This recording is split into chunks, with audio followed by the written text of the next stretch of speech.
ये इस युग का सौभाग्य रहा कि इस युग में गुरुवर जन्मे, और ये हम सब का सौभाग्य रहा कि गुरुवर के युग में हम जन्मे।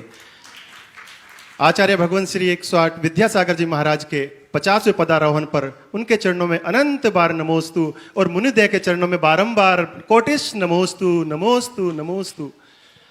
गुरुदेव, ये जानना चाहता हूं कि जहां आज के युग में हम बहुत ही आसान रास्ते ढूंढते हैं, बहुत ही सरल रास्ते ढूंढते हैं, वहीं आचार्य भगवंत जो दया के सागर हैं, करुणा की मूर्ति हैं, मगर वहीं नियमों में बड़े सख्त हैं।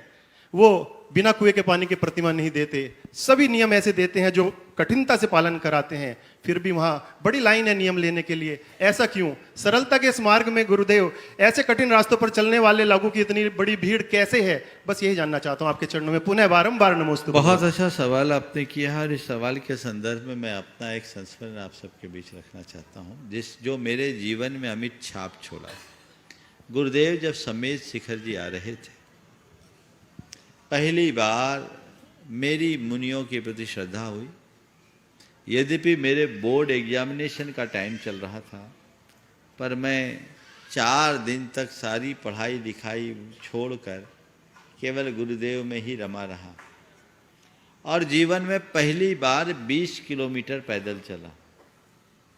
सड़क बहुत खराब थी, बोल्डर निकले हुए थे बड़े बड़े, और संग के एक मुनिराज जिनके पाँव की एड़ी में बड़ा गहरा घाव था, वो पंजों के बल चल रहे थे पूरा बिहार। क्षमा सागर जी महाराज के पैर में घाव था, लंबा बिहार होके आया, कुछ कांच वगैरह लग गया था। तो गुरुदेव के साथ एक सज्जन चल रहे थे।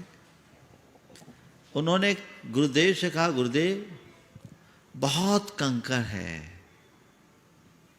बहुत कंकर है। मैं साथ साथ चल रहा था, मुझे कुछ आता जाता नहीं था, बस गुरुदेव के आकर्षण में मुग्ध था, पर उनका जो उत्तर है वो मेरे जेहन में बैठ गया। उन्होंने जैसे ही कहा कि बहुत कंकर है, गुरुदेव ने कहा, उस पथिक की क्या परीक्षा जिसके पथ में सूल न हो, उस नाविक की क्या परीक्षा धारा प्रतिकूल न हो। ये शब्द मेरे हृदय में बैठ गए।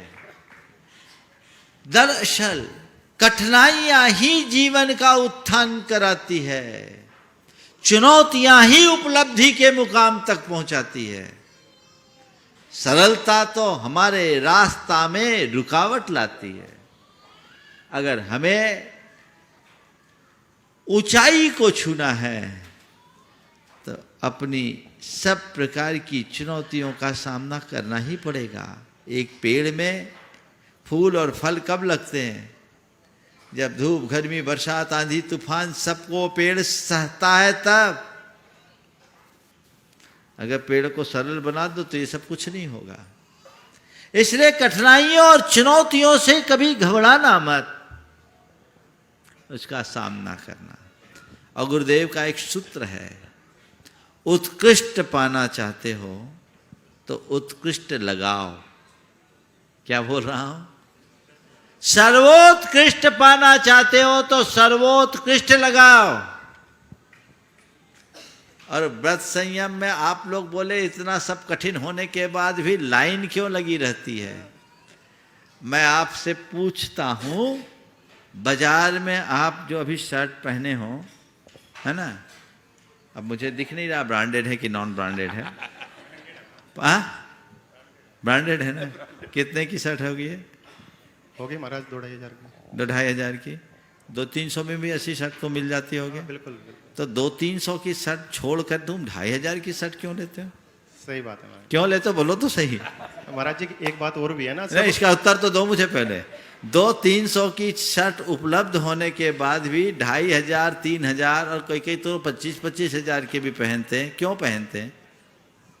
नाम आ जाता है महाराज जी ब्रांड का, और आदमी की एक जो मानसिकता है ना वो उसी हिसाब से रहती है कि भाई उसके दिमाग। बस मैं इसको संशोधित करता हूं, ब्रांड का नाम नहीं है, ये उसकी प्रामाणिकता का प्रमाण है।